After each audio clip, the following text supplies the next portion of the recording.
It's another new low. Another new low. Just when I thought it couldn't get any worse this week, Meghan Markle has only gone to People magazine to brief against her own husband. Yes, that's right.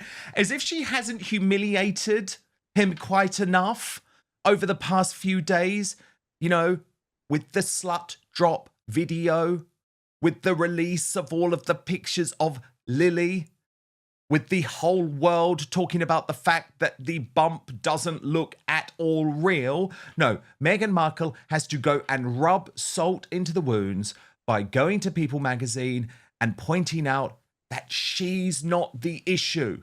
Of course, the royal rift just has nothing to do with her. All right, this latest headline about and is causing serious debate online. Reports are claiming Meghan may have hinted that her marriage to Harry is facing challenges during comments connected to People magazine, with critics accusing the couple of being stuck in the past. Now, whenever stories about Harry and Meghan's relationship start circulating, the internet immediately goes into overdrive. But what was actually said? Did Meghan truly suggest the marriage is struggling? Or are people reading way too much into carefully selected comments? So this controversy appears to stem from commentary and reactions to remarks Meghan reportedly made while reflecting on life, public pressure, and the ongoing impact of the royal fallout. Some critics interpreted her tone and comments as a sign that the couple is still heavily emotionally tied to past conflicts, especially involving the royal family and media treatment. So we're going to get analysis from our royal mastermind, Prince Harry's biographer Angela Levin, in just one moment. But first, let me take you through this astonishing reporting in People magazine, which I do always have to remind you has clearly come directly from Meghan herself or one of her representatives, because that's how she works with People magazine. People magazine has now become the biggest propagandist for the Sussexes since Omid Scobie, that weird little bloke, you know, the one that looks like Michael Jackson, scurried off the scene. Okay, here's the report. Meghan Markle is very business about royal rift as Prince Harry is left out of the details in England. A source says that Meghan is focused on the future while Harry has one foot in the past. The need to know. Meghan Markle is looking ahead while Prince Harry remains emotionally tethered to his royal past, a source tells People. A source close to the couple says they're being left out of royal conversations entirely, despite being aware of what's happening in England. And King Charles's cancer diagnosis and Harry's recent public plea, insiders say reconciliation remains stalled by a lack of trust. Okay, so we're going to go into this in much more detail, but Angela Levin, can I just kick off by saying this is not normal? The only other couple that I have ever known to brief against each other while they remain married, remember, that's the difference. This happens with warring couples, with divorcing couples all the time, but while they remained married was Victoria and David Beckham. And even they realised that it was just impossible if they were going to stay together and put their issues behind them. It was just impossible to have two different camps within one marriage briefing publications.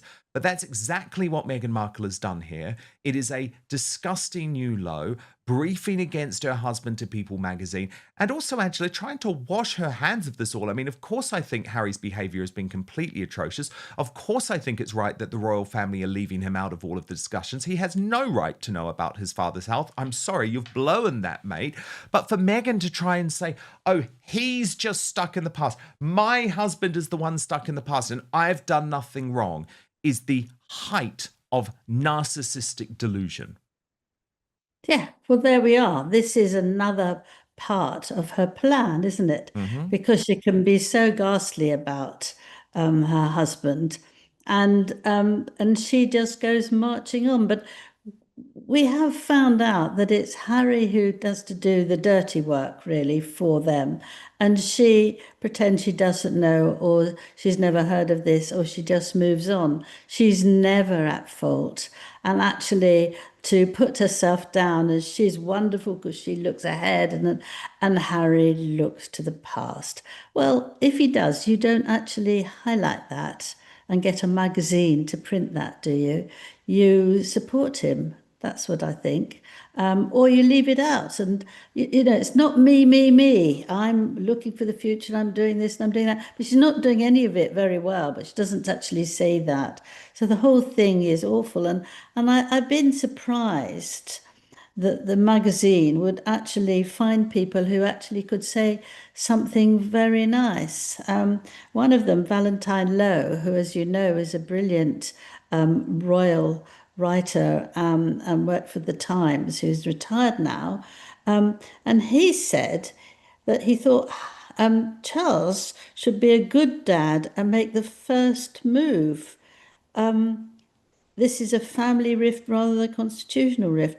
I'm absolutely astonished because actually, if you've got a father and you've been incredibly rude to him, he's given you £3 million when you left to live somewhere else. Thank you very much. No, they don't thank anybody very much.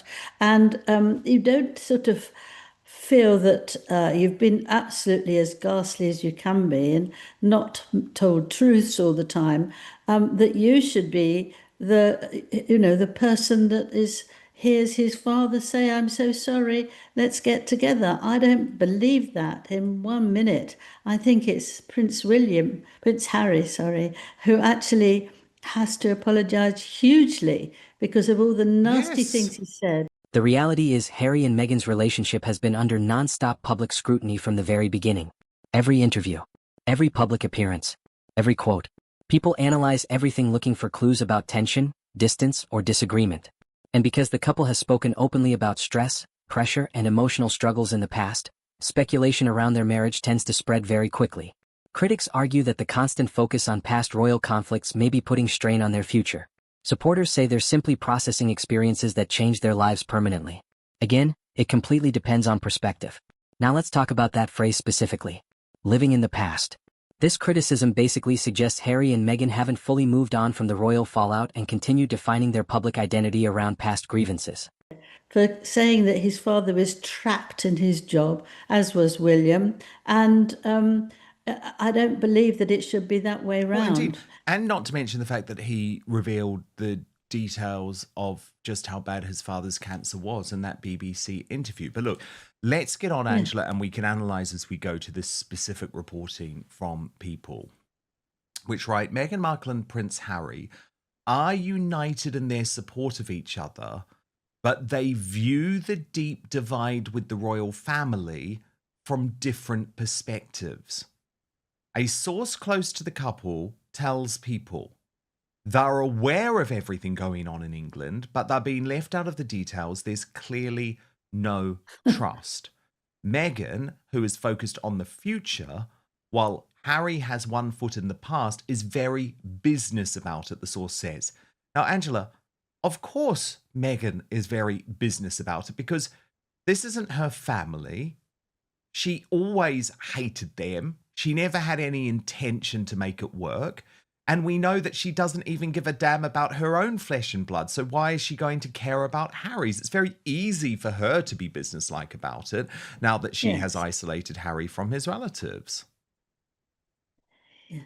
Of course. I mean, it's absurd to think that anybody in a marriage feels the same passion for their other person's family as the person does themselves. If you marry, you've had a parent who's gone along with you for so long, and the other half come up and start in a very different way.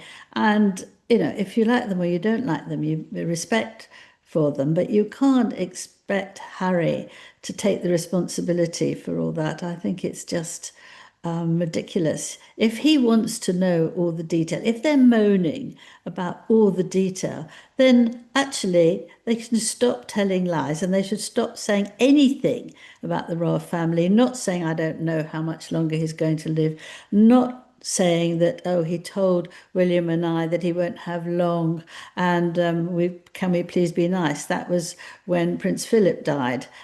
He spoke to both boys, and then somebody, i.e., Harry, sold it in America. I mean, how can you then trust anyone?